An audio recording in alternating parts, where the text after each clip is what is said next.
Imaginez ceci. Un vaisseau spatial de la taille d'une voiture dérivant seul dans le vide spatial à 23,3 milliards de kilomètres de la Terre, emportant avec lui non seulement de la technologie humaine, mais aussi un cœur qui bat, une voix.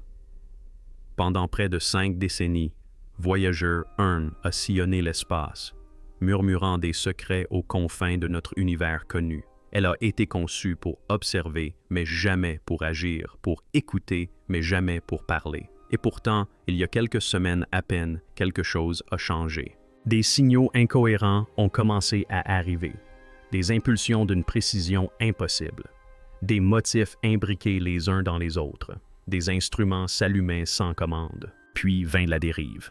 Voyager ne se contentait plus de se déplacer.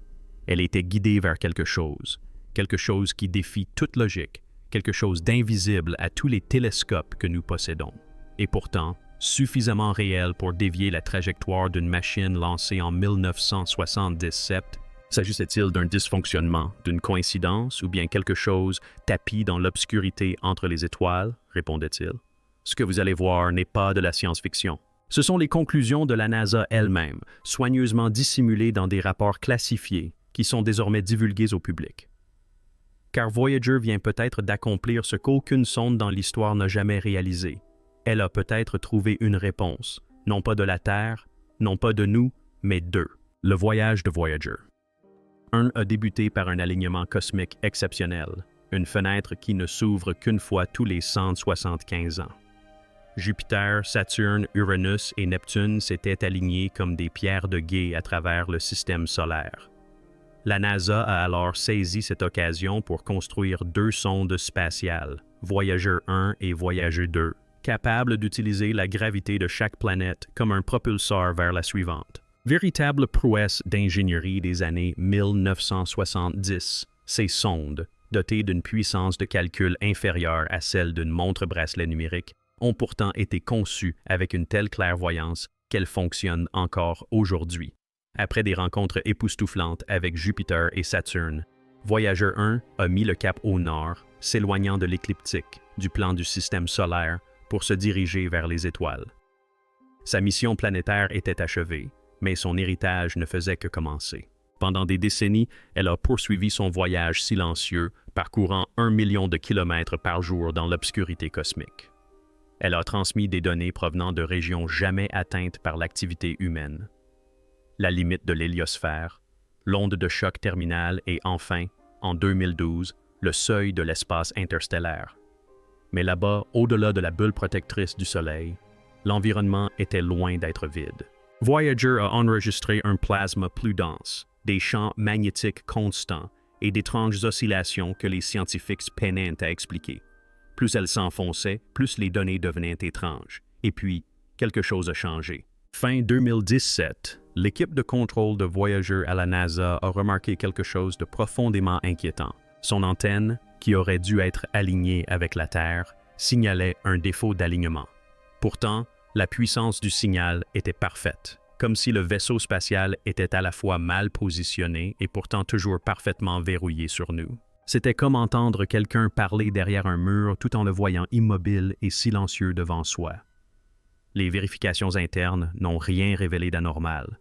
Puis sont apparus les motifs ondulatoires, des oscillations rythmiques du plasma qui ne s'estompaient pas, ne se dispersaient pas et ne correspondaient à rien de ce que nous avions vu auparavant. Et ensuite, des pics de température.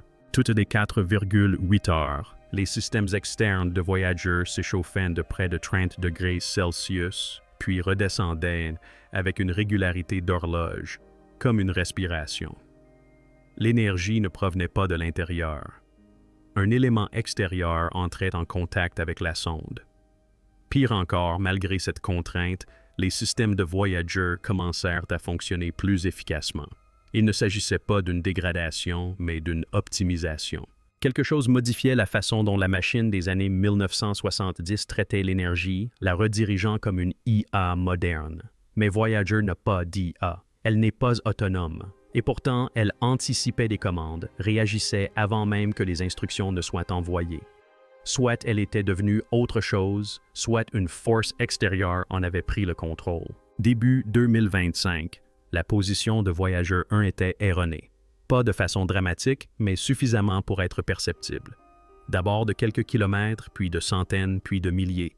L'écart n'était pas aléatoire. Il était intentionnel, mesuré, comme si Voyager était délibérément poussé vers un objectif précis. Les ingénieurs du JPL ont alors tenté de le corriger. Ils ont envoyé des contre-ordres et activé les propulseurs de secours. Voyager a accusé réception des instructions, mais n'a pas modifié sa trajectoire. C'était comme si une force supérieure court-circuitait les ordres de la NASA. Tel un navire changeant de cap face au vent, Voyager effectuait des ajustements lents et précis. Et la destination, une zone de l'espace située à 4,3 années-lumière. On n'y connaît rien, ni étoile, ni planète, juste une tache blanche sur nos cartes les plus précises. Mais Voyager s'y dirige avec une précision chirurgicale, comme si elle répondait à un appel.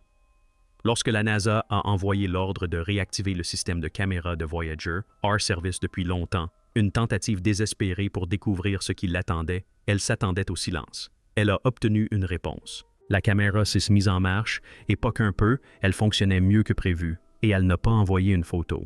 Elle a envoyé une spirale. Non pas un tourbillon aléatoire, mais un motif mathématiquement parfait, composé de couches concentriques denses d'informations. Une empreinte digitale, une carte, un message. Cette image n'était pas seulement étrange. Elle était impossible à créer pour le matériel de Voyager des années 1970. Le système n'avait pas seulement été réactivé, il avait été reprogrammé. Un à un, d'autres instruments longtemps restés inactifs ont suivi, et aucun ne s'est comporté comme auparavant. Au lieu de données brutes, ils ont envoyé des paquets structurés compressés, des motifs imbriqués, des informations qui semblaient optimisées par une entité plus intelligente que Voyager, une autre. Puis vint le moment crucial. Des impulsions émises par des émetteurs distants, disposés en un réseau tridimensionnel avec Voyager au centre, dessinaient une carte pointant vers le même point où Voyager dérivait, un nœud invisible dans l'espace interstellaire, une région vierge, ou peut-être une porte. Alors que Voyager 1 approchait du secteur inexploré de l'espace, ces instruments commencèrent à se comporter d'une manière inédite. Le magnétomètre ne détecta plus de fluctuations, mais une stabilisation. Une zone d'un calme étrange dans un univers par ailleurs turbulent. Le rayonnement cosmique diminua, la densité du plasma se normalisa. C'était comme si Voyager avait pénétré dans une poche de l'espace où le chaos s'était suspendu, comme si quelqu'un avait dégagé le chemin. Ce silence n'était pas paisible. Il était chirurgical, comme une antichambre précédant un événement monumental. Cette région que les journaux de bord de la mission ont baptisé le secteur sombre est un angle mort interstellaire, un lieu dépourvu du bruit électromagnétique qui emplit le reste de l'espace. C'était comme si Voyager était entré dans un vide d'observation, une région où aucune donnée extérieure ne transitait et où aucune lumière ne revenait. Mais au sein de ce vide, les signaux reçus par Voyager devinrent plus forts, plus structurés. Il ne s'agissait plus de sursauts aléatoires ni de parasites cosmiques, mais d'impulsions précises, régulières et spatialement stratifiées. Quelque chose était là, n'émettant pas de rayonnement, ne réfléchissant pas la lumière, mais transmettant des messages. L'une des transmissions les plus étranges jamais reçues d'une sonde interstellaire est celle émise par l'antenne à faible gain de Voyager. Un paquet de codes binaires bruts composé de milliers de lignes.